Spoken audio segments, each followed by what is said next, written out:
Good afternoon, almost. It's almost time to get started. Welcome. I hope you guys can see us. If you have any problems with seeing us or hearing us, send us a chat in the question box, and we'll be starting our webinar in about 2 more minutes. Glad to have you guys here. Tom and Dan waiting for you to get started with us. Enjoy your pizza or whatever you're having, or beverage of choice. And I can smell it up here. It smells delicious. I should have gotten a piece before we started.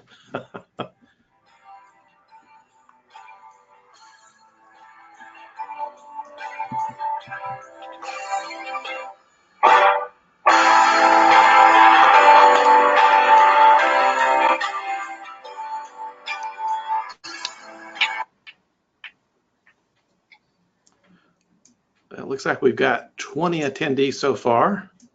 Yeah, it looks like we're getting a good start. If you guys want to chat in the question box over there, just let us know how many folks you got in each office. We'd love to know.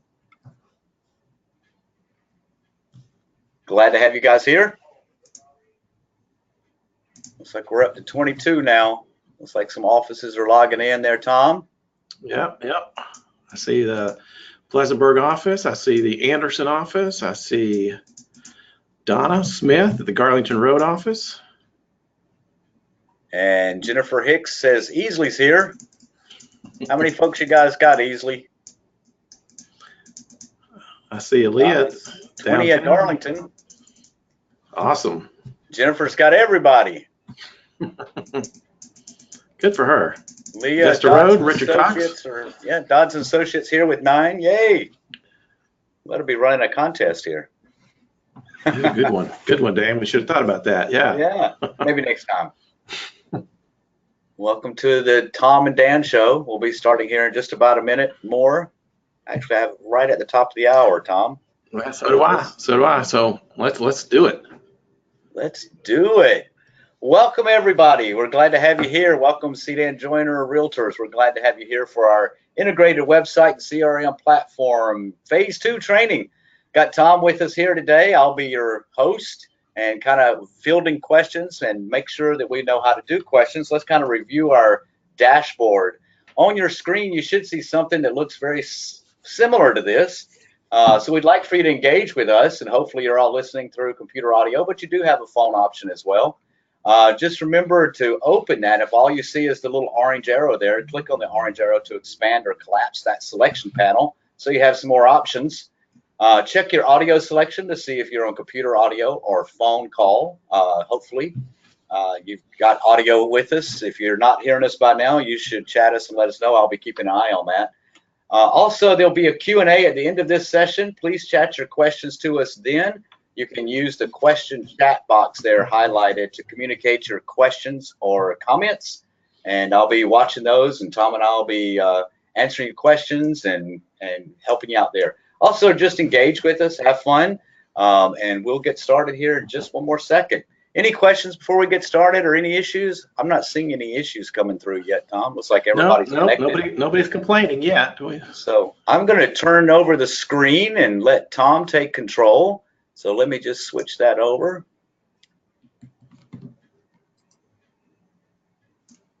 There we go, 1 second.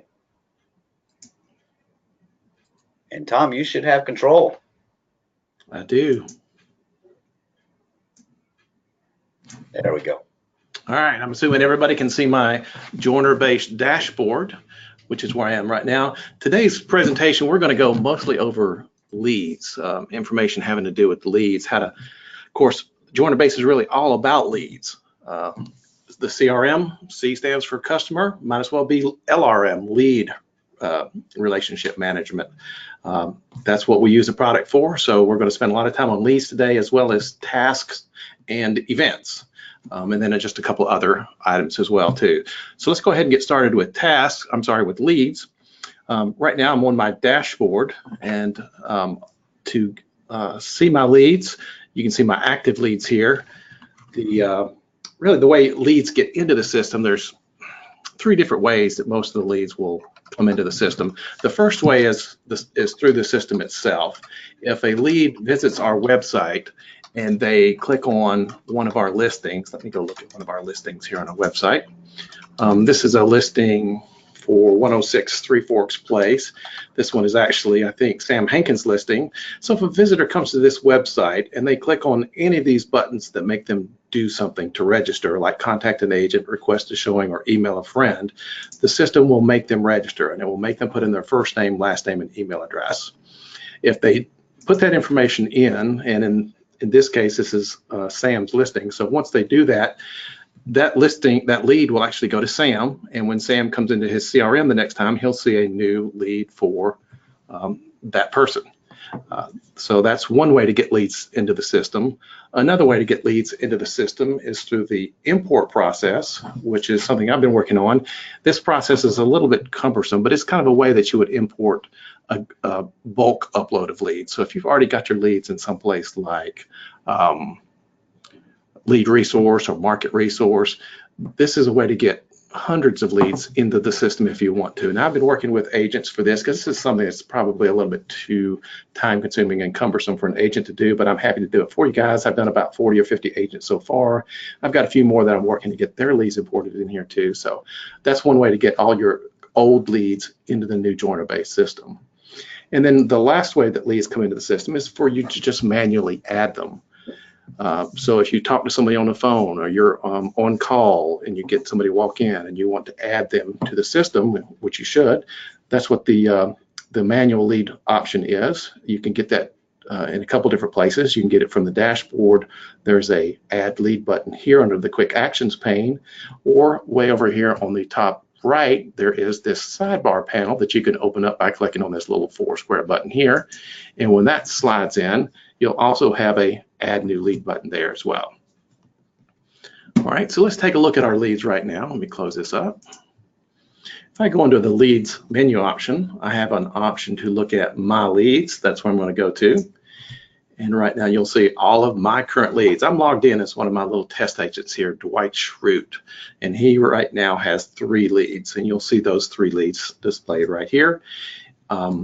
When I first come to this pane, I'm on the active tab, which means these are all of my active leads.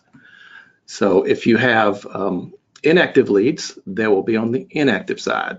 And inactive way just kind of is a good way to hide leads that you're not really working right now, or maybe cold leads or something like that, without getting rid of them, but they'll still be available to you, but they just don't show up and clog up your active leads. Typically you would have, as all your leads would be here.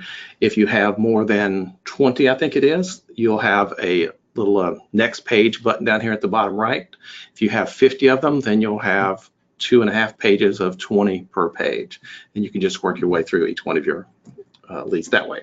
So as I'm looking at my leads here, I also have a filter up on this bar here where I can search for a particular lead. If I'm looking for, say I had a bunch of them and I'm looking for my lead named Ron, I can just type in Ron and it will show me it will find Ron for me. Or I can turn that off and see them all. I can also search by email, by the type of listing, if from the buy side or the sell side in my case, the status or the priority. And we'll get into that, what exactly that means in a little bit. So I can quickly filter for leads here to find the one that I'm looking for. So now looking at an individual lead, I can see way over here on the far right hand side, I have 2 buttons. One is to edit that lead. If I click on that button, it will open up the editing process and let me change anything that has to do with that lead. Change his email address, changes his phone number, those kind of things. There's also a quick option here to quickly email that lead. If I click on that and open it up, it just opens up an email window for me, and I'm able to type in a quick email, and that lead will get that email directly to them, and it will be logged into my system as well. All right, so back over here on the far left, I want to go ahead and just click on Ron Swanson's name. This is one of Dwight's leads. I'm going to open that one up so we can start to take a look at what's available for each one of our leads. So I'm going to just click on his name, because I don't want to edit him right now. I just want to open him up and view his information. And that's where I am right now. I open up with looking at all the information about Ron Swanson. I can see his course name, phone number, and email address here. I can see his recent logic score, which, if you remember from the original training, is a measure of his activity on the website. I've been testing Ron here for a little bit, so his logic score is starting to move up there. And also his type, status, and priority are shown here as well. So the next area is this sidebar over here that has all the different information that has to do with his with this lead's information. So I can click on anyone that needs to find out stuff. I'll start up here. I want to run through these. We kind of went through these in the original training, but I want to kind of go back through them a little bit to show you a few things. I'm going to start on the lead info, and this is where I come by default. This is all information that I entered in when I added the lead, or have edited and gone back and put it in later on. Just basic information about his home address, if I have that, and other stuff I can add here. I'm going to move down to the next option for notes, and this is one I think is one of the more important tabs over here, is this notes. If you really want to use a CRM to its most efficient use, you need to make sure you're adding notes for your leads. Every time you talk to a lead, every time you do something with the lead, you should add a note. And over time, these notes will build up a great history of all the information you've talked with about that lead. Just think about all the things that you'll be able to find when you come back a year from now and see all the notes that you've done. Every time you talk to them, what homes they were interested in, information about their family, and so forth. So use this notes section as liberally as you can, and it's fairly easy to use. All you have to do is come to the notes section, click on Add Note, and then I would just type in here, met at ball game today, may be interested in selling. And then I just click Create Note. And then the system just adds that to his record, and now it's there forever. Notice it automatically put my name, Dwight Schrute, and also timestamped it for me, so I can always come back and I'll notice that. The next one will they'll start running down this page here. So Notes is a great way to build a nice history of your interaction with your lead. All right, the next tab down is Activity, and this is all going to be website activity. If your lead logs onto our website, the system will track him and will know everything he does. So right now I'm looking at my search activity. There's two other tabs over here I'll get to in just a second, but this has to do with his searching on our website. So the first thing I see is every home that Ron, my lead, has looked at on our website. So as he's created searches, or he's just come on here to view, I get to see every home that he has looked at. And I get to see the price, and I get to see bedrooms and bath and so forth. So any of these, I can take my mouse and I can click on this, and it will open up a second window so I can see the actual listing. So I get all the information about that one. As I scroll down a little bit further, I'll see some more information about what kind of searches he's performed. I can see, for example, that it looks like Ron is interested in the Five Forks area. He has searched for homes in the Five Forks neighborhood. Down here, I can see where he started to put in a price range. So he's not only searching for homes in Five Forks, but he's looking at them from 250 to 300. So that may help me in understanding what it is that Ron is looking for. And I can see he's performed several different searches, including this one down here where he was looking for open houses. So again, great information to know about my lead. Back on the toolbar up here, there's an option for me to click this toolbar activity. And what this shows me is, has this lead, Ron, done anything with those toolbars, which is, let me go back over to that one listing that we looked at, the one in Three Forks Place. If my lead has clicked on any of these, or contact an agent, request a showing, or email a friend, that information will show up here. Where he has contacted an agent, I would see exactly what he put in that one. If he scheduled a showing, I would see exactly what time he wanted to schedule and then comments he made. And if he emailed a friend, I would see exactly what property it was he emailed a friend, and I'd actually even get the name and the email address of the friend. And all that information would be stored for me here. All right, so that's ton of information there. Form submissions is also, there's also other forms scattered throughout the website, like a about us, contact us form that they may have filled out, and that information would show up here. So mostly what we're looking for here is all this search activity information that will be very helpful to you. All right, the next thing I'm going to go to is the favorites tab. And under the favorites tab, I'll see any homes that Ron has favorited. So evidently he liked 22 Hydrangea way so much that when he viewed it, he clicked the little heart button that lets him favorite that and add it to his favorites. So that would show up here, as well as any other ones if he had favorited more than one. In addition to that, I see that he was the one that added that, and I'll show you in a little bit here. You're going to be able to add favorites to your leads record as well. If you find a home that you think they would like, you can add it as a favorite, so then Ron will see that. The next option down here is Save Searches.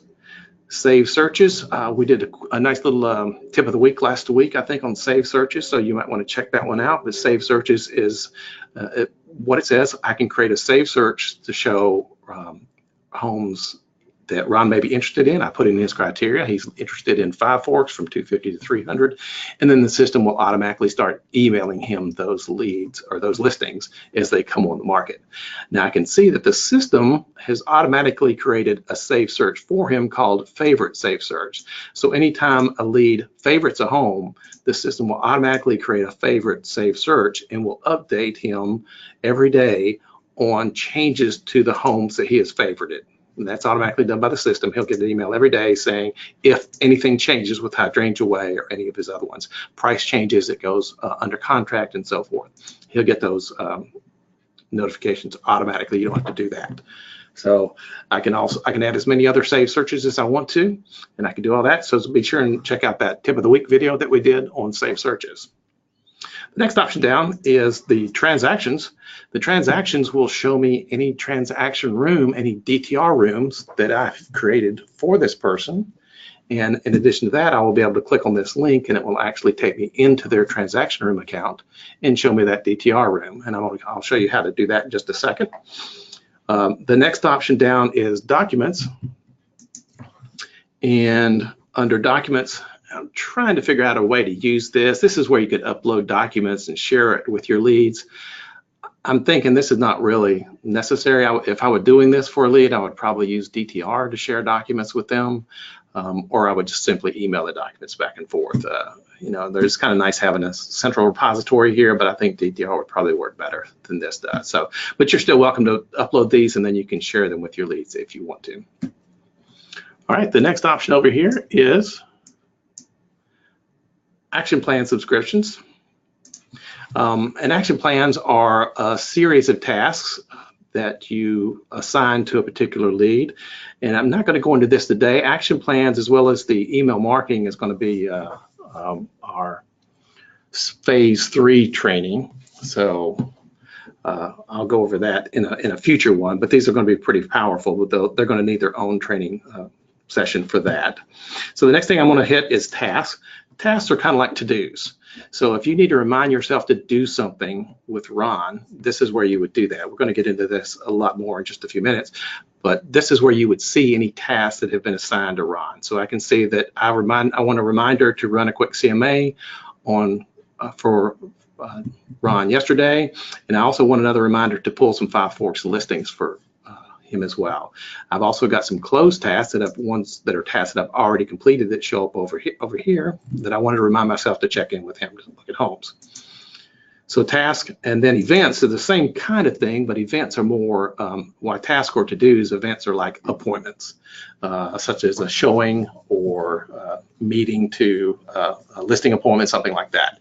So that's what events would do, and we'll come back to those and show those as well. Under messages, the message tab will show me emails that I have sent to Ron or emails that I have received from Ron, as well as text messages that I've sent to Ron. Of course, and I'll show you in a second how to send some messages, but once I have synced up the my joynerBase account with my Gmail account, it will actually pull messages in and show me any emails that I've sent through my standard CDan Joyner Gmail account will show up here.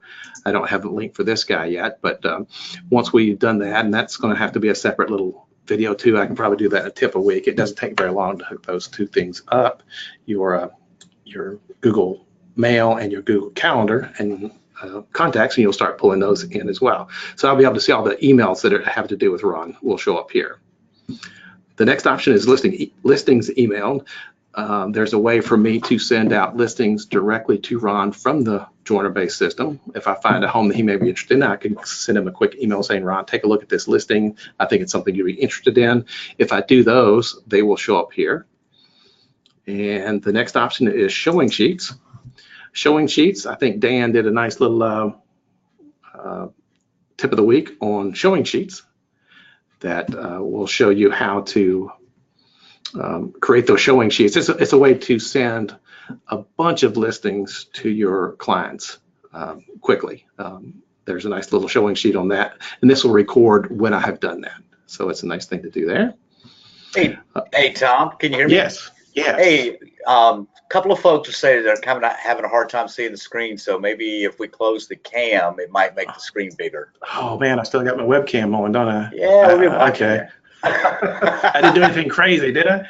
No, you're good. But let's see if that makes it better. Guys, let us know if that makes the screen a little better for you guys to see. Thanks, Tom.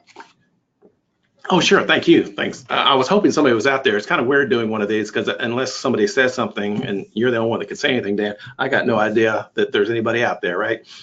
That's right. You're not alone. I hear you. All right. Well, hopefully that makes the screen a little bit better for you. So let me jump back over here under showing sheets. Again, Dan, you did a great job with the tip of the week for that. So I want to make sure everybody visits the hub to take a look at that one.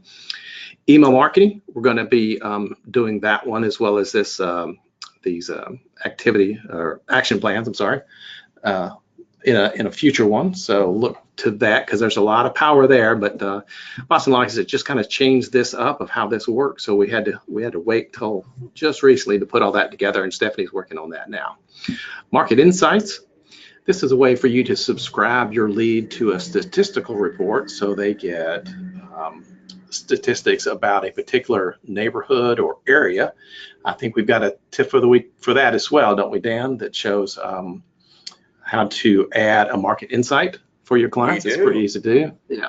So that's another powerful thing to do for everybody, all your leads as you get them in. That's an automated thing. It goes out every week, month, however often you want it to, showing homes that have sold in Five Forks or homes that have sold in Anderson County or whatever the area might be. So it's nice and powerful.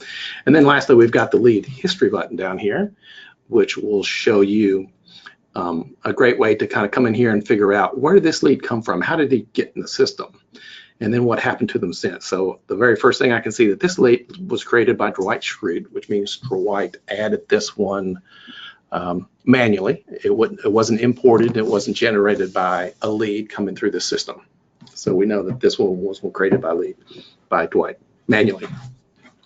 All right, so that's kind of recaps the basic information you can find out about a lead. There's just tons of information there to have about all your leads.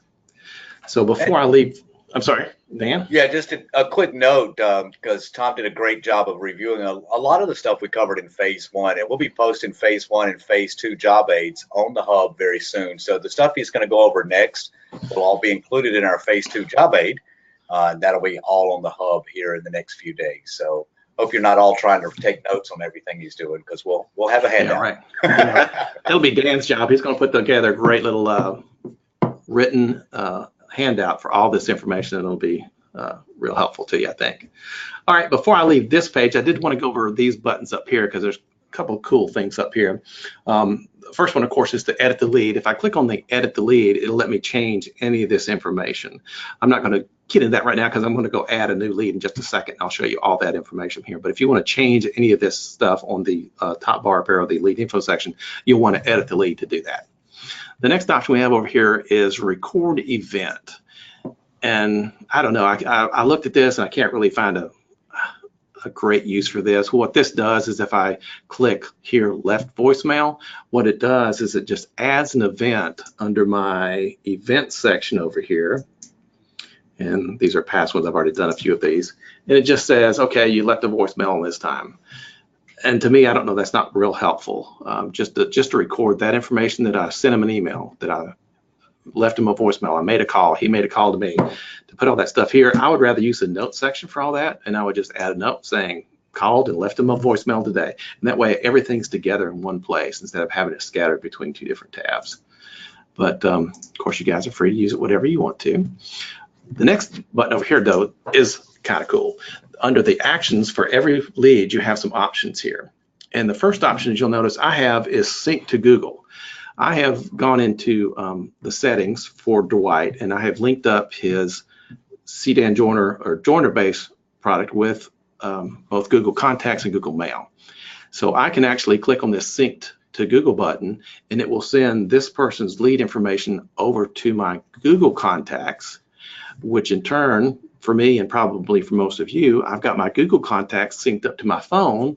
So that's going to go from joynerBase to Google Contacts to the iPhone, and now I'll be able to pull up that contact on my phone, call him. If he calls me, I'll be able to see his name show up under caller ID. So that synchronization is pretty handy. It's not too hard to do. I'll try and get a video out in the next week or so and show you guys how to do that. Once you set it up, it works pretty well. The next option under here is to reset the password. If my lead has forgotten his password, I can just open up a quick box here that will just reset that password and then put that back in there, and he'll be good to go. The next option is to add a note, and that works pretty much or exactly like coming over here to Notes, add a note. It does the same thing. It just pops up a note area here. I type it in, put my information in, and it adds another note. So that's under Actions, add a note. The next two options are for me to send a message to my client. So I can either send an email message or I can send a text message. If I click on send an email message, it pops up a window and says, who do you want to send it? Well, it already knows who I'm going to send it to. And it says, what do you want to say? So I just type in the information about that. And that information, that email goes off to him. Same thing with text message. If I have a phone number in here for Ron that is marked as cell, and you notice for him I do up here at the top, I've got this number is marked as cell, and I'll show you how to do that when we add a lead in just a second. That send a text message will send a text message to Ron. The text messaging is okay in the system. The text message that Ron gets doesn't come from your cell phone number. It'll come from a certain Boston Logic number, but it's still kind of cool that you're able to do that. You may want to experiment with that. Dan, I'm kind of checking the questions over here, and it says some people aren't seeing that sync to Google. You won't see that sync to Google until you perform that process to synchronize and authorize your Google account to joynerBase. It's a separate process that you'll have to go through, and I'll have to send out a tip of the week on how to do that. I'll try and get that out pretty quick. So hopefully that will that will be available to you. And maybe even if we have time at the end of this, Dan, I could throw that out there. All right, so back to my actions button. Another option here is to reject the lead. And now in joynerBase, the system will not let an agent delete a lead. So if you've added a lead and you're done with them, or you didn't mean to put them in the first place, you can't actually delete them. You'll have to use this reject lead option. And what that does is it takes them out of your system and it just throws them in this big trash can that we have called unassigned leads. So they kind of go there. An agent's not allowed to reject the lead. Now, I think your manager can delete leads for you if you really want to get rid of one, or if you reject it, it's pretty much the same thing as far as you're concerned. It just goes into, like I said, a big trash can that we have. All right, so that's reject lead. The next option, this one's kind of cool, new transaction. This is a way you can create a new transaction room in DTR. Again, now you're going to have to do a little work to synchronize or to authorize your DTR and your joynerBase account to do that. But once you've got that synchronization working, you'll be able to click on new transaction. And I'll just do this right quick, and I hope it will work here because this is about 90% working. I don't have it 100% yet, but if I want to create a new transaction for Ron Swanson, let's say if you remember that 22 hydrangea was a listing that he really liked, we'll say he's going to buy that one. So I can just start typing that in, and the system will find that as an active listing. And I'm going to say, Ron is interested in buying that one. And I click on create transaction, and ta-da, it will hopefully create that transaction for him. And there's 22 Hydrangea Way. And if I click on it, it opens up my DTR room. And now I've got that room created in DTR with the Ron down here as all his buyer information has been copied across. All the information from the listing has been copied across, including the MLS ID number. And now I'm ready to start on my Documents tab, going through all my DTR stuff. anyway, that's kind of a neat little feature there. Now notice I was already logged into DTR, so it didn't make me log in. It normally will make you log in the next step when I went to look at that one. So I'm going to run back over to my leads again here to get back to Ron. And then the last thing under the actions button, and I thought this one was kind of cool too. Let's say this find button or find buyers option here. Let's say Ron is interested in selling his house. Okay, so I've entered Ron's information in here and I've got him in there as a lead. He's thinking about selling, but it's not on the market yet, or maybe it is. So I can click on this find buyers button and the system says, okay, if you'll tell me what area Ron is interested in buying, or where his house is located that he's interested in selling, what price is it, and what bedrooms, then we can try and find other buyers who are also looking for homes that match that criteria. So let's say that Ron's old house is going to be in Greenville, and he's going to list it for, we'll say, $280, and it's going to have 3 bedrooms. All right, now once I put that information in, I click the submit button. What the system does is it says, okay, let's go out and try and find all the other leads that are in joynerBase.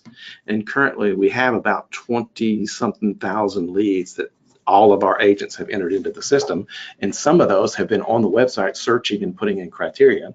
So the system comes back and it says, okay, of all the leads that you own, it doesn't look like any of those are interested in a 3-bedroom home in Greenville for around $280. But if I click the agents with potential buyers, okay, there's a list of 21 agents that all have leads who have said that they're looking for homes in that area, in that price range with that number of bedrooms. So here's the agents. Here's 3 buyers. Of course, I can't see which buyers they are, but over on the right-hand side is a quick email that I can send off to, let's say, Jim Halpert. He's got 3 buyers that are looking in that price range. I click this, and here's an email that I can send out to Jim saying, hey, Jim, I have a lead who is selling a house in Greenville with 3 bedrooms for $280. You've got 3 leads that are interested in that. And then Jim can actually click on this link to see his 3 leads. Now, Dwight, can't see his 3 leads, but he certainly will be able to, and maybe some of those leads will be interested in the house. So I click send, that email goes off to him, and then I just work my way down these. I unfortunately can't send it to all 21 agents at one time, but I can go through here and pick the ones that I want to do. Yep, I see somebody's already asking that. Is there a way to send it to all these people? There's not. But one last thing before I leave here that I can do is there's a download PDF button here that if I click on it, it will create a nice little single sheet that I can take with me to my listing appointment, and it will say, okay, Mr. Seller, I have for your home, which is in Greenville for $280 3 bedrooms, I've got 31 buyers already working with C. Dan Joyner agents, and here's a list of them.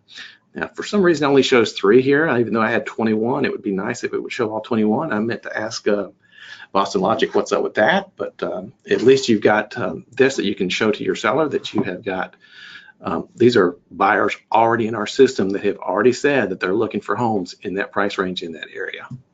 Tom, I think this is a great way to truly differentiate yourself on a listing presentation to show, because some sellers want to work with an agent that already have access to buyers that are looking for homes like theirs. And I think this is a great way to do it. And it's absolutely. Yeah. Fantastic. Yeah, that's pretty nice. Yeah, I don't think any agent would mind getting an email with a reminder that your buyers have buying needs to match my listing. Right. Anybody have a problem with that? Yeah, I wouldn't think so. I didn't even think about that. Sure, they all want those. Yeah, I'll click here and I'll see my 3 buyers. I don't have to go through and figure out which ones it is. That link will take me directly to those 3, and I'll be able to see which ones you're talking about. Yeah, that hyperlink will make it really nice so they can see exactly which buyers, and then it reminds them, it helps us all stay in touch with those buyers that we have and say, look, working with me, I also have these extra benefits to stay in touch with what's coming on the market. Right.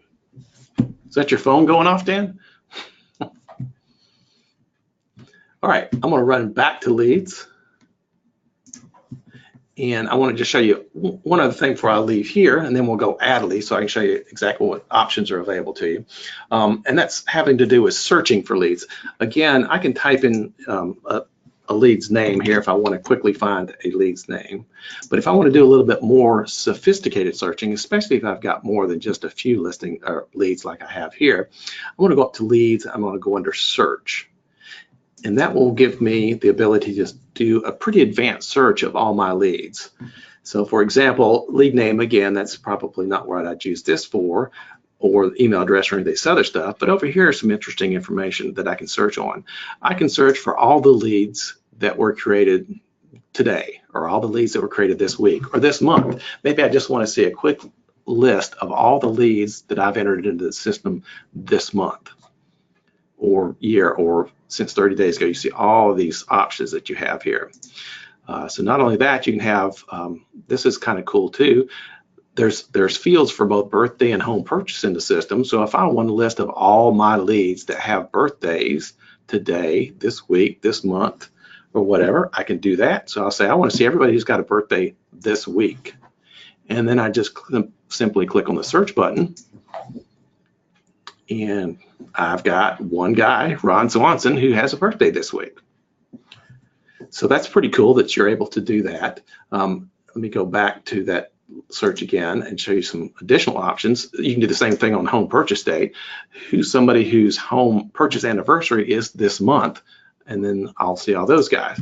Now there's an advanced button down here that shows me even more stuff. I mean, look at all this cool stuff that you have to search on down here.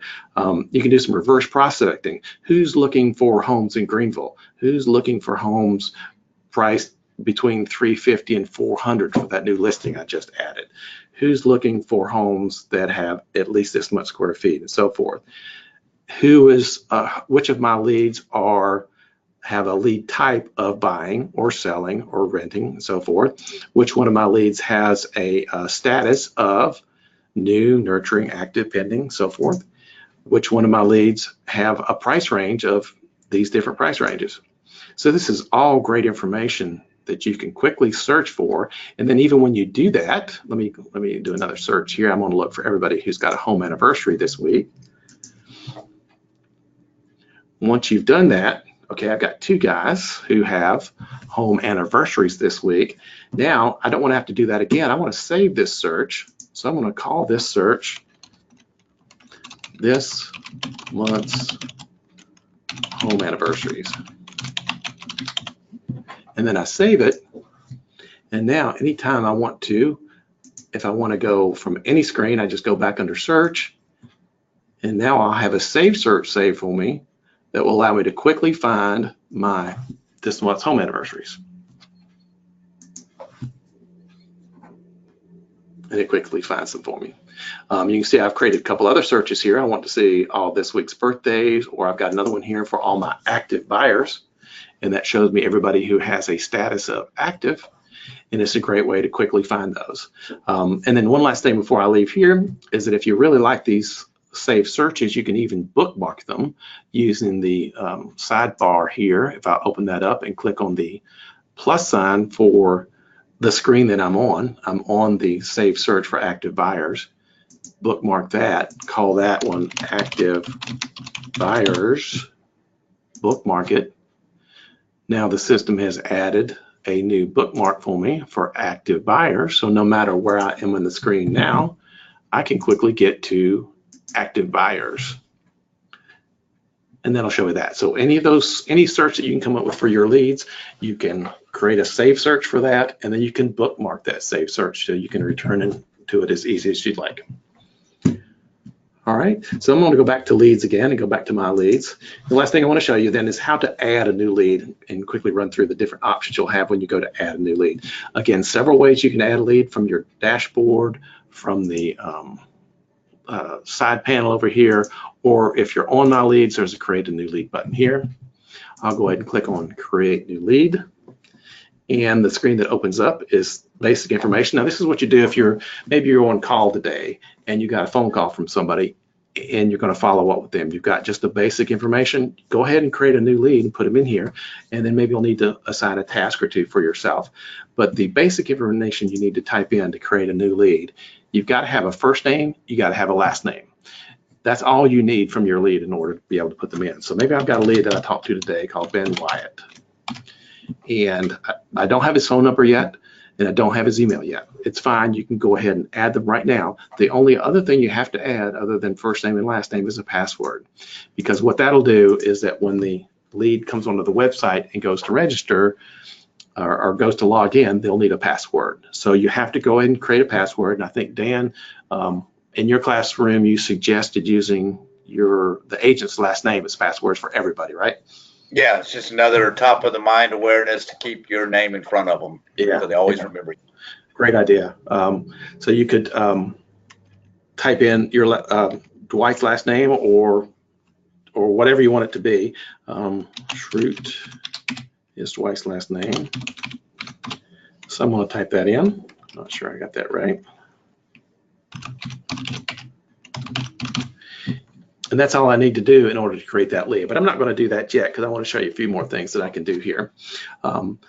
You're probably going to want to have an email. There's not a lot of stuff you can do to the system until you get an email. The lead won't be able to log in until they have an email because that's their username. So maybe I've already got one for Ben.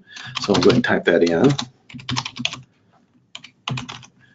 If I have a phone number for Ben, I can go ahead and enter that in. And it can be formatted pretty much any way you want, but make sure you include the area code in it. And then also make sure you've selected a type of phone. If this is his cell phone, you'll want to make sure that's selected, because that way the system won't allow you to text a lead unless one of their phone numbers has been marked as a type cell. So if this is his home phone, you're going to have this cell phone number somewhere else down in here where you can add additional phone numbers. But make sure at least one of the phones is cell phone. And typically now that's everybody's primary phone, so that's the one I would put up here at the very top. Then you have the option of changing these lead type statuses and priorities. You have these to pick from. The lead types, we can't change these, so mostly it's buying or selling, or maybe both. But maybe Ben is interested in buying.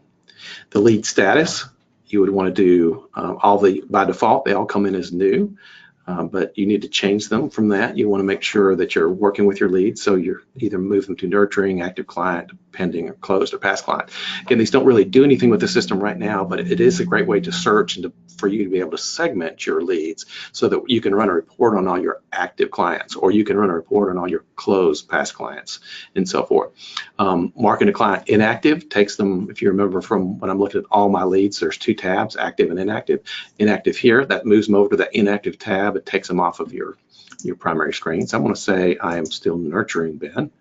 And then lead priority is just another way for you to segment out like your ABCD leads, hot, cold, warm, however you want to specify those. But we've got, we'll say high for that. Then there's an option for me to send an email confirmation to a lead. If I leave this checked, since I have an email address up here, as soon as I save this lead, an email is going to go out to Ben, and it's going to say, it's going to be from me, Dwight, and it's going to say, hey, Ben, I've just created an account for you on our CDAN Joiner website. It's awesome. Here's a link to click to get to it. Here's your email address as your username, and here's your password, and it'll say all that in the email. If you leave that click, that's what's going to happen when you press this create send button, create lead button. If you don't want that to happen, maybe you just talked to Ben today and you're not really ready to send something to him. All you need to do is uncheck that, and he won't get that information. All right. Then under, if you want to go to the additional details, there's a whole lot more stuff you can go ahead and add about Ben. You can put in his address where he's currently living right now.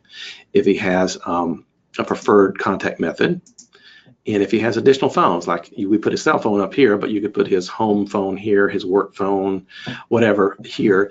But if he has a spouse, don't put that spouse phone here, because you don't want to have two cell phones. Because if I put his spouse's cell phone number here and I go to text, the system won't ask me, and I'm not even sure what would happen if you tried to do it that way. So I'm going to go ahead and leave that one blank. A little bit more information. You can fill this out as much as you want to. Again, this is stuff you'll be able to search and segment on. It took me a while to figure out what this was. This PNS due date. It stands for purchase and sale due date. It's kind of like, I guess other areas of the country use that terminology. I've never heard it before, but it's kind of like our sales contract. And then closing date as well. Any comments would go here. And then under email settings, this is kind of cool, especially if they have a spouse. email settings, these first two are on by default, which means if he signs up, or if he favorites a home, or if he saves a search or something like that, do you want him to receive daily emails? You would probably want that on for all your leads. If you have that off, they will not get those daily email searches, those daily search emails from us. And then also you want to make sure receive campaigns and newsletters is on. So once you start doing drip campaigns, he'll be a part of that too. Now, if Ben has a spouse or significant other or family member that you want to include in these emails, you can just add them right here by click on add additional emails. And this will be the place where I'll put in the spouse's email address, the spouse's first name, the spouse's last name, relationship, and their phone number and phone type if you want to. Okay, so this is where a spouse's cell phone number would go. Now this way, and then you'll want to leave these all checked, except for maybe this rental thing here. I don't think we do rentals on the website now. But this way, if an email goes out to Ben about a new listing that just come on the market to meet his criteria, or one of his favorites just got reduced in price, not only will Ben get that email, but his spouse will also get that email here. And you can add as many of those as you want. I'm going to go ahead and review those for now. And then under additional email, this is where you would put in their birthday and their home purchase date, so you can find that information out. Hey Tom, we had a good quick question about the sending of emails registration. Yeah, I was just looking at that. It says, can you check the email? You know, I'm trying to get this changed, but you cannot. You have one chance when you create a lead. If you don't check this, the next time you come into this lead, this box won't be here. So at that point, you're just going to have to send an email out through your regular old email saying, hey, Ben, please visit our website at cdanjoyner.com. I've created an account for you, and use your email address as your login, and here's your password, Shroot, or whatever it might be. So there's not a way to set that or to resend that confirmation. If you don't do it when you create them, you don't get a second chance. Kind of weird, but that's the way it is. Anyway, I did ask that. Good question, though. All right, so I'm going to go ahead and cancel out here because I don't want to add this lead right now. But that's the way you'll normally will add a new lead to the system.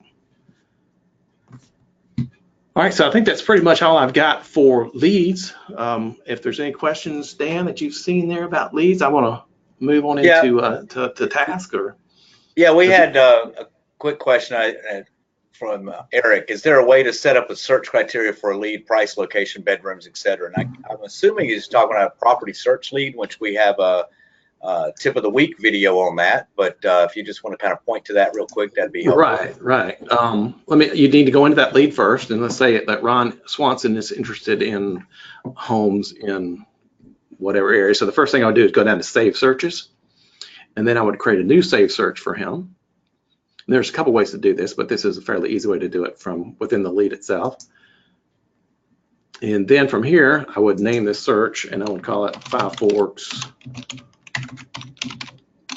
homes under 300, we'll say. And how often does Ron want to get these emails? Every day, every week, or immediately when listings come on the market? And then I just go through here and I put in what his criteria is. He is looking for, let's say he wants at least 3 bedrooms, and his price range is, we'll say, in his search, I believe it was 250 to 300.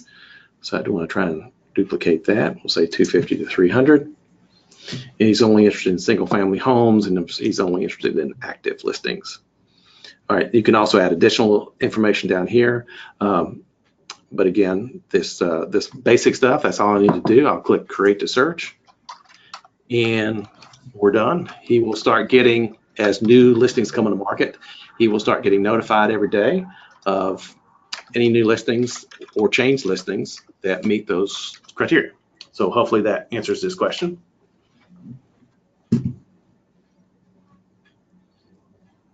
Thanks. I think that was good. Yeah. And check that tip of the week out, because I go into a little bit more detail there. Yeah. And another question, joynerBase, is it currently synced to all the MLS, and is it working? I believe that answer is yes. It is. Well, Yes. all the MLSs. It's Greenville, Yeah, Anderson, Greenville. and Western and Spartanburg. So Yeah, yeah. all the markets we service. Yes. So yeah, that can be done. I was going to go into that property search in just a second after I get through the task, but And we'll take a quick. another question on leads real quick is there, and just double check me. I said there's not, but I just want to double check. There's not a minimum password length when you're setting up an account for a lead, correct? For them to come to the joiner-based system back end? I don't think so. I have tried 4 digits or 4 characters works. I haven't tried 1 or 2 to see if that would work. I think I tried 3, but yeah, as far as I know, if there is one, it's only 2 or 3. Yeah. Okay. And it's not one of those. It's got to have a capital and a lowercase and a special character and a number. Yeah. I mean, this is not banking we're dealing with here. So yeah, that's why I don't have a problem giving everybody the same password. That way, you know it. If they call you up on the phone, you're out at the grocery store, you can just say, oh yeah, your password's Shroot. And another comment on leads there, Tom, was it was mentioned that when you change a status on a lead, I believe that's what we're talking about, to closed and passed, it also moves the lead to the inactive lead tab. I did see that. Yeah. Yeah. That was Bob Brown pointing that out. Yes. Yeah, he would know. He would know. So inactive leads are also, I think he said, closed and passed. So yes, correct. Yeah. Okay.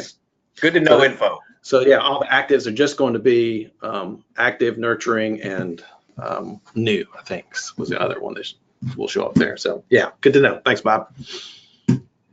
All right. So let's take a quick look at our task. I'm going to go to the task menu, and a task, before we get started with that, a task is just a to-do. It's just a reminder, but it's another powerful feature of a CRM is that you can go ahead and set up a task now to remind you to do something tomorrow, next week, next year, and you don't have to remember it again. When that time comes, it'll just pop up on your screen and tell you it's time to do that specific task.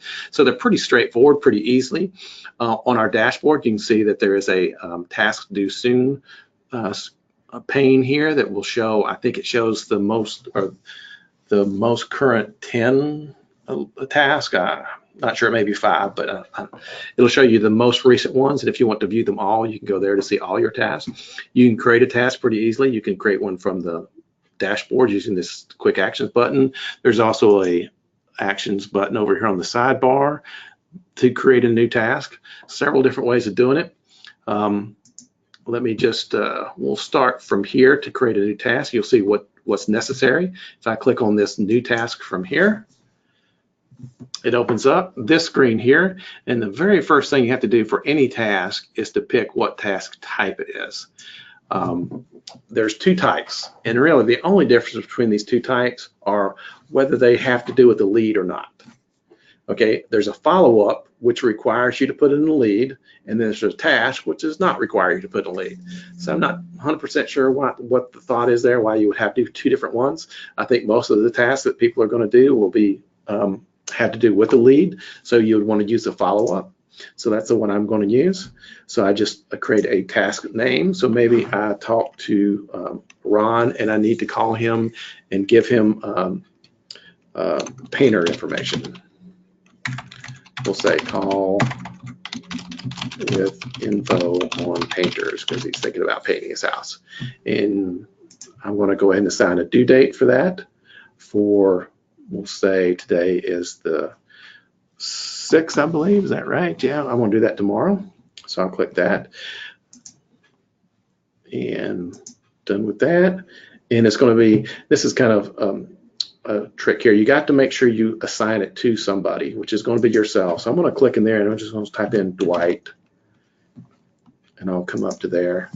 And then you need to type in which lead you're going to be doing this for. I'm going to be doing this on behalf of Ron. And then the task is open by default. There's several different statuses here, but open is what we're looking for a new task. And then the description is call and give him painter info for the downstairs. And then I can go ahead and click Create Task. Now, one thing you may want to do before you do that is, by default, this assigned user gets emails. This is on by default, and you can leave it on, but what will happen is every time you do something with this task, you'll get another email, and I think you also get text too. So it becomes kind of annoying after a while. But if you're a person who doesn't come into joynerBase to check on your task and you need to get an email, then you want to leave that checked. If you're going to come into joynerBase every day or every couple of days to see what tasks have popped up on your screen, then you don't necessarily need that turned on. So I'm going to turn it off because I'm going to be pretty active here, coming in and checking my task every couple of days. I would leave these other two off. Unless you really want to aggravate your broker or your admin, you could turn this one on, and then they'll get an email every time you do something. So we'll just leave that one off for now. And then I click on Create Task. And when I do, the task is created. And I can go back under my task, and I can look at my open task, which are all the uncompleted task, and I could see there's the one called with Info1 Painters. And if I go and look at Ron Swanson, I'll look at his lead, and I go down to his task tab. I can see there's the one that I'm supposed to call and give him info with painters. But actually, the easiest way to create a task is to do it from the lead itself. So once I open up Ron's record, I can come up to the sidebar here, click on Add a New Task, and now you notice I don't have to type in my name or my lead's name because it defaults automatically, because I did it from the lead. It already knows that it's there. So this task, again, is going to be a follow-up, and I need to check on, we'll say, what else can we say that Ron's looking for? So we'll say painters again. And I'm going to do that. He needs that junk truck to declutter. Okay, there you go. Hauling off junk. Whatever. Yeah. 2 men in a truck. Right, right. All right. Hey, let me just show you this little date thingy here, because this really aggravated me when I first started using this date chooser here. But it's kind of, once you get the hang of it, it's kind of cool. And I click on that, it opens it up to today's month, right? So if I want to put in today's date right now, I can click on this little icon here, and it'll put in the date and time right now. Or if I want to clear it out, I can hit the delete button, or I can pick any date, or I can start working my way back. Or if I want to jump to a particular year, I can click in there, and it will show me all the months of this year, and then it'll take me back to all the series of months. And that's a quick way to get, especially for birthdays, when you're going back and put somebody who was born in 1980 something, you don't have to click left and right so many times. But anyway, I'm going to just jump back to today. Hey, Tom, also show them real quick, because that always defaults the time to whatever time you're putting it in. What if you have an appointment at 11 o'clock a.m.? Yeah, just that time, because the time's kind of tricky too, right? It defaults to right now, so it's 12:55, right? So if I want to set a time with this, I click on the little clock icon here, and it pops up this thing that shows me I can scroll up and down, but I can also just click on the numbers and pick a time. These are 1 through 12, so we'll say I want to do this at 6 p.m., so I click on 6. Now I click on the 55, and I want to make it 00. These are 5-minute increments here. Then I could go up a minute or down a minute, and then AM or PM, just click this, and it switches back and forth. So now I've got it set for 6 p.m. If you're done with that, click the X, and it's done. Awesome. So it's kind of cool. It's kind of non-standard, which is why I didn't like it, but it is kind of handy. So I put in the date and time that I want this task to happen, and I'm going to uncheck here, and I could type in a description, and then I click on Create Task. All right, so now what I would do on a daily basis, or every other days, or whatever, however often you want to do it, so I come into my dashboard, and I can see all the tasks that are due for me that I need to be doing. So I click on the View All, and that will show me them. And I can filter these just like I can leads. I can look for a task with a certain word in it or a certain date and so forth. But if I'm ready to complete one of these, a couple ways I can do that. If I have just one, I can click on this one, see if they are ready to list. It will open the lead up for me, shows me all the information I typed in, and then it gives me the option to add a note. So when I add a note, this is, if let's say I have talked to him and he is thinking about listing. So I want to add a note, and I'm going to say, wants to wait another month. Got to get rid of all that junk. So now at the same time I was here, I will go ahead and click this from open to completed. And I click on create the node, and it not only creates the node, but it also completes the task for me. And now when I go back to my task list, that one's gone. It's off my, because I'm only looking at an open task right now. And then I do the next one, then the next one. If I want to do more than one, I can click this one, and I want to update the task status, change those to completed, and now those are both done. So you see what I'm doing is I'm just kind of, this is my to-do list. Every day I can come here and look at this, and it will show me everything that I have to do for today. So I mean, it's a really powerful thing. You'll be able to add your own list. And once we get the action plans going, the action plans are nothing more than a series of tasks that will be assigned automatically. So if there's a new listing that you've just taken, you may have 10 different things, tasks down here that you need to do. Add it to the Paragon. Make sure you put up the sign, and create a transaction room. All the different things that you'll need to do, we can create tasks for them, and they'll all show up right here. So all you need to do is come in every day and look at your open task and find out what you got to do. Open task, by the way, is another one that I've added to my bookmarks over here, so that from any screen I'm on, I can quickly jump to the open task list and start figuring out what else do I need to do today. All right, so that's tasks. They're pretty straightforward, but they're very, very powerful. So I would. And we had a quick question on tasks, Tom, that I thought was very timely. Will tasks sync with Google? Their Google Sync. Yeah, tasks do not sync with Google, but events, the thing I'm going to next, they do. Yeah, the tasks are just to-dos. They do have a time associated with them, but for whatever reason right now, they don't sync with Google. But you do get an email or a text reminder when those tasks are due, correct, or upcoming? Right. Yeah, if you've got that that little button checked that I showed you. Yeah. So I don't know if that kind of circumvents having to sync with Google if you're getting emails and text reminders anyway. Right. So I think that helps a lot. Yeah. I mean, it might be something we could look at, or they could look at in the future, because I know that Google has that task product now that you kind of get your to-do list there. So I could see that being kind of cool to have lined up. But I think that. Yeah, what's going to be important is when you go into the events and how that syncs with your calendar in Google, right? Right. Yeah, events. Well, yeah. And really, I mean, the thing to do is to come into here and click on all your open tasks, and then just start working them, because you'll have all the lead information here as well. So if you need to see, well, I called this pull Five Forks listings, but what exactly was Ron looking for? I could go to his lead and find that information, that price range he was wanting, or whatever else notes I might have added to that lead. So, okay, good question. Any other questions about leads? I don't see anything.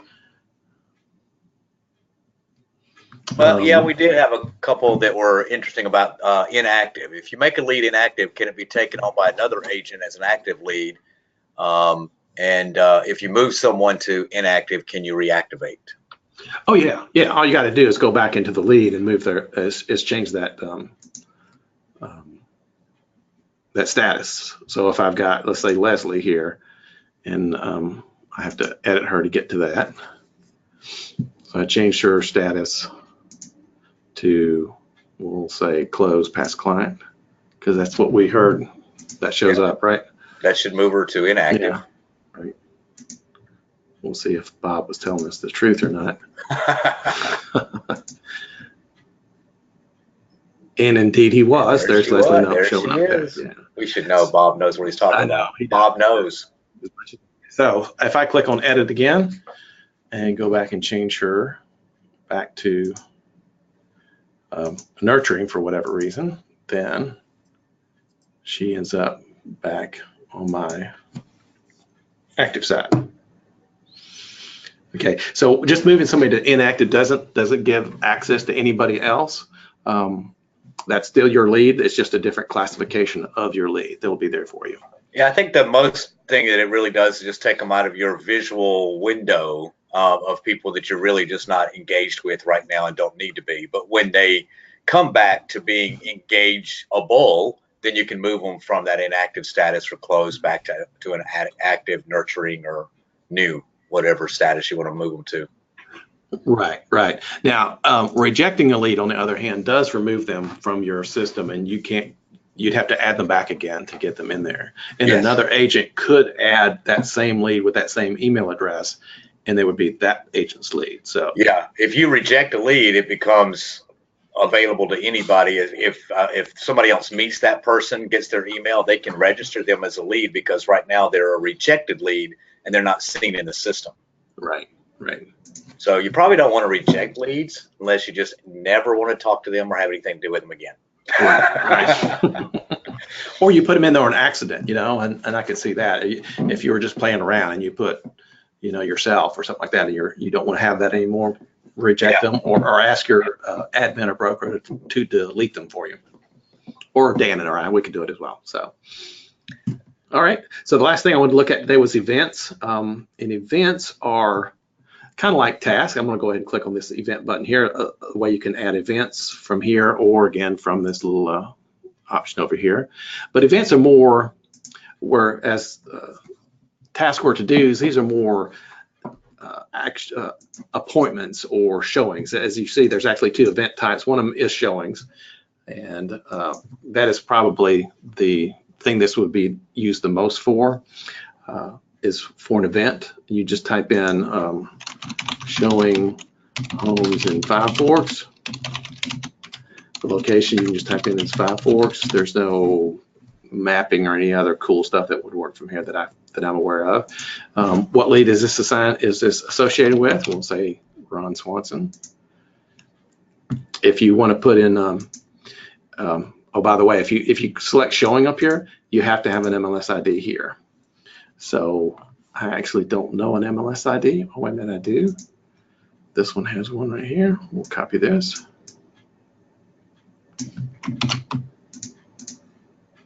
And paste that in there. And then when is the showing going to be? It's going to be, we'll say Saturday at 5:30 p.m. All right, and then I can type in any information I want to. If I want to get emailed, I can have that. And now I click create event. And that event is now created for me. It does do this nice little thing here, since it knows the property we're going to look at. It puts this little map here for me. Any event notes I want to add, I can do that. If I go back to all my events, that is added to my list of events. You see, I don't like those outbound call things. They all just get jumbled up in here, where they really should just be showings and stuff like that. If I go back to that lead, and I go to my leads events tab, there's that will show up there. So that lets me know that. Yes. I just had a thought, Tom. Because you put the address in there and it did the little map, and this does sync to your Google Calendar, correct? It does. So you can just open up your appointment when it's time on your phone and click the address, and it should institute your GPS. You're probably to right. take you right there. Right. Mm-hmm. Because these will sync with your calendar, assuming once you've got that sync set up. So Yeah. That'll show up on your primary calendar. That'll make life easier. I was wondering if there was a. Yeah, I can't really. I don't have Dwight's calendar showing here. So, but if I go and I click on that, and I go to calendar from here, you can see this is the joynerBase calendar, but all these items on here will be synced over to my all the events will be synced over to my calendar. So if I went back into my Gmail for Dwight, that would be there. And I think they'll sync pretty quick too. On that same note, we had a couple questions about any plans to sync to showing time in the future. Not that I'm aware of. We're working on some integration with showing time, but not for like appointments and stuff like that. The integration that we're working on is more of pulling showings from showing time and adding them to a leads record, so you can see which showings you've already been on as opposed to creating them. But yeah, I'd like to be able to do something like that. All right. So one last thing I wanted to show you right quick is if you were searching for properties, there's a few things you can do for your leads from the property search function. And if you tried this before, if you go under property and then go under sales search, if I click on sales search, that's how I can search across all 3 MLSs for homes for my clients. So let's say I go in there and I've talked with Ron. I know he's interested in Five Forks. I'm going to type in Five Forks area. And I know that Ron is interested in single family homes. He is interested in active single family homes with, we'll say, I think he said 3 bedrooms, and from 250 to 300. So here are the homes that I found right now. So Dan, you did a nice little thing on the showing sheet where if I select these buttons here, it adds them to a showing sheet, and that will allow me to email all 9 of these or whatever number of them I want to the lead. But another thing that you can do here for an individual listing, there's these 3 little buttons on each one of them. So if I pick, say, I think this is a really perfect one that Ron would love. If I click on this, it opens up a little menu here that allows me to email just this listing to a lead. So I can quickly send an email to him, or I can text this to him. If Ron's got a phone number on his record that's been marked as being a type cell phone, I can just click on SMS this to a lead. And when I do that, it'll say which lead. I'll say Ron. All right. And then as soon as I click on submit here, a text has gone out to Ron that includes a link that he'll be able to, on his phone, tap that link, open it up on his phone, and review that listing, and maybe he'll love it and give me a call. Another thing you can do here as well is to add this to your leads favorites. Remember, all your leads have favorites that they can add, but this is where you would add a lead to your favorite. So if I click on that one and I click, I want to add this to Ron. And do you want to let Ron know via an email that you've added this? Nah, not right now. I'll click Save Favorites. Next time he logs into the joynerBase system, he comes in, he'll see one more favorite, and he'll also start getting emails about the changes to that home every day too, or every day too as well. So those are some pretty cool things that you can do from each one of your for each one of your leads from the search features as well. Be sure and watch that tip of the week video on the showing sheets, because those are pretty cool the way they work. All right, any questions about events? Or I guess that's pretty much everything I've got, Dan. How'd I do? What time is it? 1:11. All right. Well, pretty good. We can switch over, take some questions. I do have a couple of questions that I was holding off until you got ready to take some more questions. So if you guys have some questions, go ahead and text them in. But one of them is, if one of our agents got a call from a lead asking to help them find a house that is currently on another agent's list, I guess that means if they're actually a lead of another agent, can you still send houses to them if they're a contact in your system? I guess that's the question. Yeah, okay, if that's the question, then yeah, obviously you can't put them in as a lead because it would reject them when you added them with that email address that's already existing for somebody else, but you could put them in as a contact. Yeah.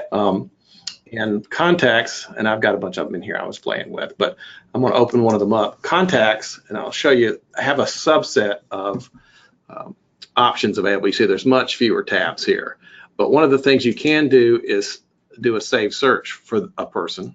So just like you could for a lead, you could come in here and create a save search and then start emailing leads to that, or listings to that contact. And you can also do market insights, so those statistical reports about a certain area, you can do those as well. To email a lead directly to a client, I'm not sure if I've tried that. Let's take a quick look. This lady's name is Cammie. Or to a contact. Or to a contact, I'm sorry. Go under sales search. Yeah, just as a review real quick, remember if somebody already has this person as a lead, maybe they entered the phone book 2 years ago and really not sure who they are, but you met them at an open house and they wanted you to send them some properties, you can go in and add them as a contact, send them some properties, and then at some point you may want to find out, who that person really wants to work with. Yeah, Dan, I don't think it's going to let you because it says it's the lead, and when I type in the contact's name, it doesn't fill it in. But I can set up a search for a contact, just not correct. Send an email or text to a contact. Right. Yeah, you lose a lot of the features when someone's a contact versus a lead. I mean, it would be nice to. I would think in that case, Dan, I would probably go to my broker and say, listen, I think this lead should be mine, and someone else has it. So let's get the brokers talking and see if we can get it worked out. Yeah, let's do the right thing. And hopefully that answered your question, Eric, that posted that. If not, send me another chat. And Don, I'm not sure what your question means. Will that insight generate the report? If you add them to a market insight, it doesn't send them a report right then. It sends them a report on a schedule. Maybe that's what she was asking. Okay. If you sign them up, you have the option on a market insight to sign somebody up for, I think it's weekly. Yeah, you can do weekly, monthly, quarterly, or every 90 days, I think. Yeah. Weekly goes out every Sunday morning. Monthly goes out on the first of the month, and quarterly goes out on the first of every third month. Yeah, that's good to note. If you sign somebody up today and you will say, oh, they only need this monthly, and you ask them about it today, they didn't receive it today, right? They won't receive it. That's correct. Yeah, you're right. They won't get this until the 1st of April. Right. Good. And then we had another question. And how do you find out who has the lead? When you type the lead's information in, if you're going to create a new lead, you'll type in their name, email address, and put it here. As soon as you click the create lead button, there will be a box up here that says this email address is already taken by, and it will give you their name. And then we can reassign if necessary, but you guys need to get together and figure that out. Right. Yeah. And I think that the kind of lead resolution protocol we've come up with is broker to broker. So what you would do is you'd go to your broker and say, okay, I see that an agent over at this other office has this lead already in there. I've just signed them up with a listing agreement. We need to, work this out. And then that broker will go to the other agent's broker and get it worked out, as opposed to you calling the other agent directly. Yeah. And this is a good question also from Fritzy. If a lead were to change agents, to the notes from the first agent become visible to the second? Right. And it does, correct? Oh, I'm sorry. Say that again. I was reading another question. If a lead were to change agents, do the notes from the first agent become visible to the second agent? No, I don't believe they do. Okay. But I tested that once, but I don't know if that was definitive or not. So yeah, I may need to test that one more time. Okay. I'm reading Matthew's here. Is there a way to add a bulk mailing to multiple clients at one time? Yeah, there will be, but Matthew, that's part of the marketing and campaigning product that will be, that'll be a separate training for that. But yeah, you'll be able to do something like mass emailings or something like that. I'm seeing what you're asking for. Bob's asking, can I perform a search or market insight for any contact? I believe you can. Any contact, you can add a search. I haven't played around with contacts a lot, but it looks like you can for the few I've done. So I'm afraid to go against Bob here. If that's not right, Bob, you let me know. So. And yes. Yeah, and the question about will someone else, you'll see who has that lead, but you'll have the option to add it. If somebody already has it as a lead, you can add them as a contact and do a lot of those limited functions as what still. But if you feel like, for instance, we've had this happen before, somebody added somebody from their church group and somebody else ended up listing the house. So, when that question's posed, who should that lead really belong to? Probably the person who has a client relationship with them. And we'll do the right thing, right? Right. And there have been a few of those, but I don't think there's anything that's been real contentious. So no. Most of the time when we ask somebody, hey, do you mind if we switch this because they met them in an open house, they want to list the house, they're like, I don't even know who that is. Go ahead. Yeah. They were just in my database. Yeah. They were in my database from 15 years ago. Right. Okay. Great. Any other questions or thoughts, comments? Right. Dan, should I jump into that syncing right quick? Show them the Sure. Google Sync and Yeah, an added bonus. We have 12 minutes left. I know, right? And, but you guys keep the questions coming if you have them. I almost hate to open up a can of worms because, but it is fairly straightforward. So if you want to sync your Google Contacts, your Google Calendar, and your mail along with DTR, you'll need to do all that from the same place, which is on your profile. So I'm logged in as Dwight. So I'm going to click on Dwight's profile picture, and I will go to my profile. And then I won't go into edit mode. Don't go into edit mode. Just start scrolling down the page. You'll see all your stuff that you've got in there. And you keep scrolling until you get down to this third-party connection section. And this is where you're going to do the connecting with these other products. And of course, the ones we're interested in is Google Contacts, Google Email, and DocuSign transaction rooms. And these are all work pretty much the same way. I've already done it for all mine. But you'll click on Google, let's say DocuSign first, is the easiest. You click right there, and then the next thing that happens is it'll open up a screen saying, enter in your DocuSign email and password, and you'll have to do that. And the next screen is, do you authorize joynerBase to access your DTR rooms or whatever the legal stuff is, and you say okay there, and it's done. That's all you got to do. Then from now on, you'll have that transactions option where you can go in and add create a transaction room from your lead. All right, I'm going to go to Google Email because that's the next easiest. The same thing here. You'll just click on, this will say instead of remove, it'll say connect with Google Email. You'll click on that button. Another window will pop up saying I want your Gmail password and user email address and password. You'll log into Gmail, and then it will say, do you authorize joynerBase to access or Boston Logic to access your mail? And you'll say yes to that, and now you'll start being able to sync up your Google Email. The thing that's a little bit more cumbersome is these sync contacts, and I'm not going to have time to go through all this today, but what you can do is you'll have the same thing here. So you'll click on connect with Google Contacts. It will ask you to log in, and you'll authorize that. But at that point, nothing will happen yet. You won't automatically start pulling all your contacts across from your phone or your Google account, because you need to be a little bit careful with that, because most people have Google Contacts and don't even know that they've got Google Contacts. But there are a lot of them. The way to get those started to be syncing up is that the next step is, once you're connected, is you have to get this auto sync enabled, which is, for this one, you will have to go into edit your profile.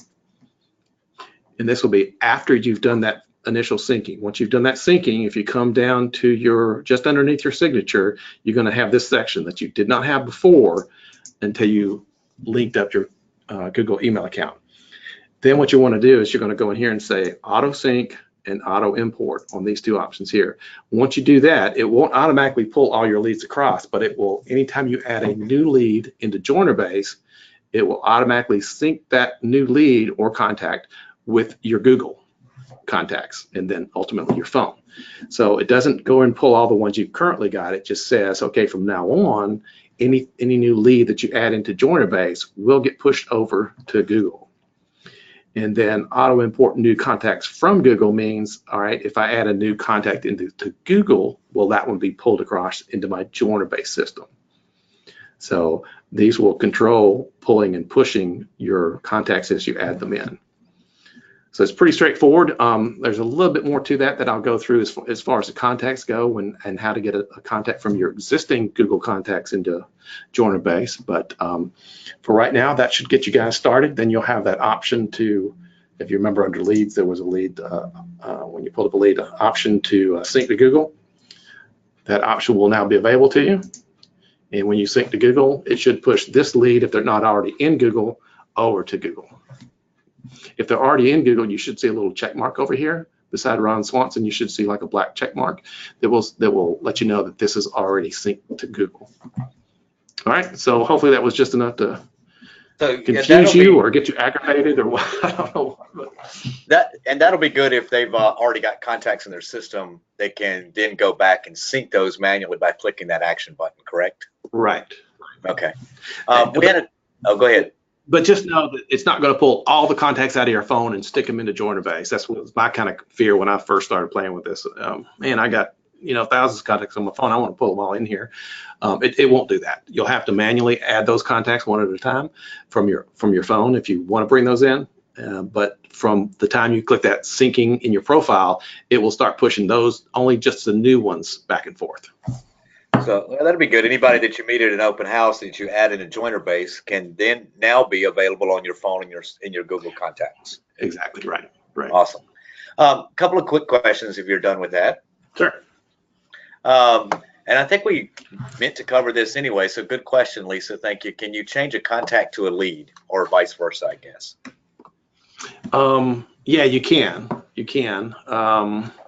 Changing a contact to a lead is fairly easy. I'll go under my contacts, and this is kind of the reason I was just playing with these. If you go to your contacts, you'll see any contacts you might have. All you need to do is click on the button to the left, and it will drop down this options here. And one of the options here is to, no, dang it, that's not right. It's always a little confusing. It's always something, and maybe it's over here. Okay, sorry, that's it. You have to actually open up the contact first. So you click on them to open them up. And here's where that little button is, add to leads. And that will add the contact from a contact to a lead. Now it has to have a unique email address.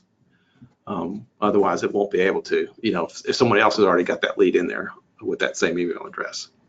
But if I click on add to lead, it's going to ask me to create a password, because remember, every lead has to have a password. So this is where I would type in Shrewd or whatever my password is. I'm just going to use, do you want to send an email to the lead to let them know that you've created an account for them? I'm going to say no. Click on submit. And then when I go back to my leads, hopefully I've got a new one.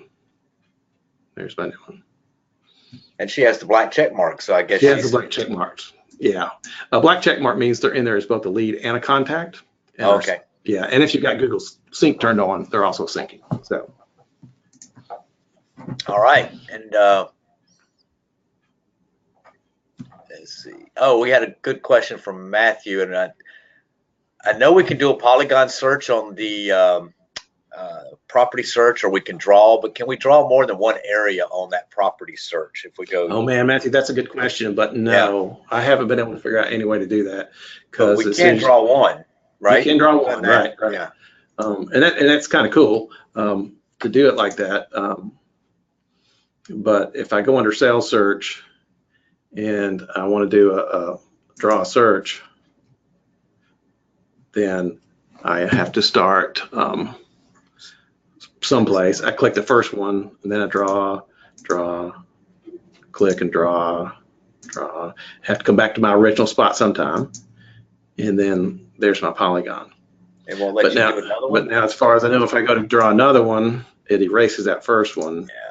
Yeah. And now I'm someplace different. Great question, Matthew. Yeah, it'd be nice. Answer no. I like that. Fritzy asked, under events, can we put in more than one MLS number for showings? I don't think so. I believe I tried that. Let's just create a new event.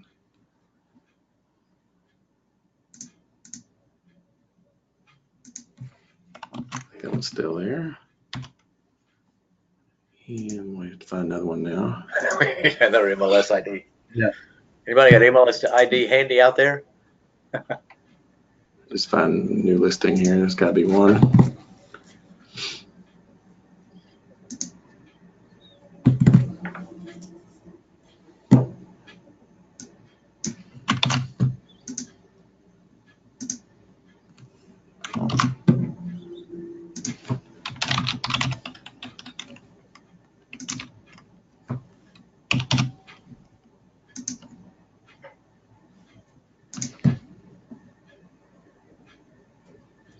No, One at a time. Well, just try putting a space after that comma, see if it makes a difference. Well, you need a comma first, though. Comma space. Yeah. See if that works. Nope. Any other ideas? Great answer, no. As Matthew But would say. what you could do would be a showing sheet. Yeah, that's what I would do, is a showing Yeah, sheet, and then it's yeah. going to give you, the turn-by-turn directions, and it's going to optimize the map for driving. Right. Yeah. So and if you really, got- if I was showing, I would use a showing sheet more than I would that event. I mean, because it'll create the event for you, but it'll be it'll just be the Yeah, really, this is the way to go. If you have more than one property, do a showing sheet, because it's going to create an event anyway. Add that to your calendar. And Donna mentioned try putting a colon between the MLS numbers. That might work. But if I was doing more than one property, I would do this on the showing sheet, because it's going to optimize for directions. It's going to create an event anyway and add to your calendar. So it's really the best way to go. And it'll put date and times. Yeah. Okay. All right. Good discussion. What other questions, comments, thoughts? You know what? While you guys are coming up with a couple of questions, while we have like one more minute left, I'd love to see any offices. If you guys want to just throw out every office, poll your audience right now and say, what was your favorite feature that you heard today? Just pick one and throw it in the chat. Oh man, it was the part where Tom stopped talking. And I'm going to shift screens while we're doing that, if we can, Tom. I want to come back and just give you guys a couple of quick reminders. Let's see, just switch the screen back and we'll go from there. Showing sheet, I guess from Pleasantburg is the number one. Showing sheet from Simpsonville or Bob Brown. I guess, unless Bob's watching this by himself.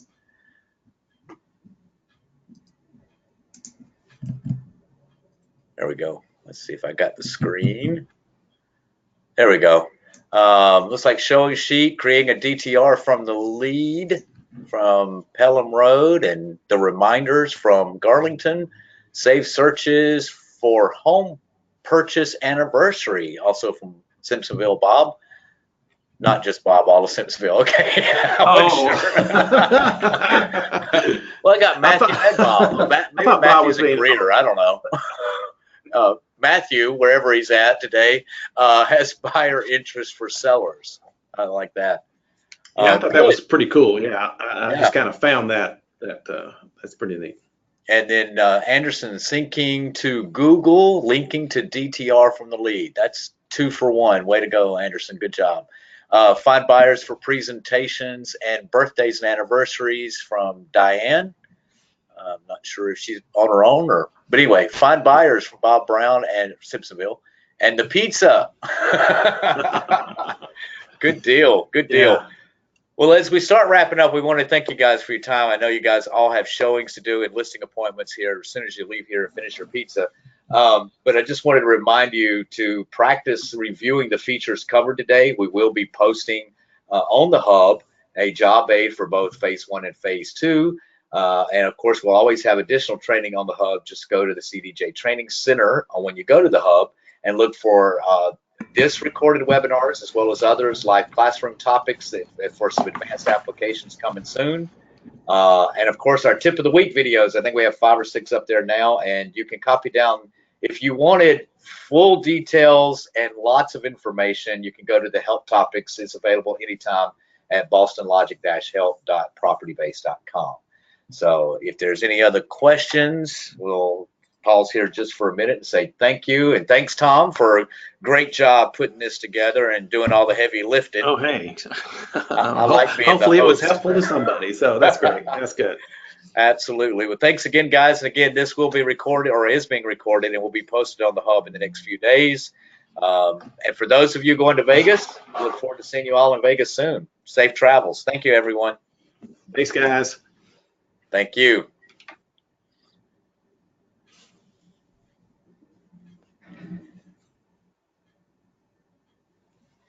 And it looks like everybody's leaving.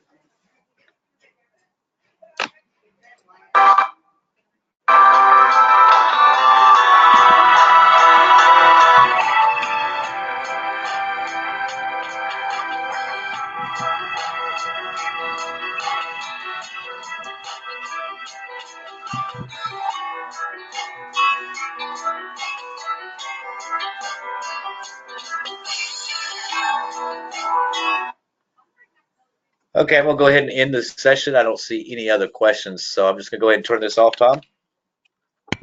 Sounds good to me. Thanks, everybody. Thank you, everyone.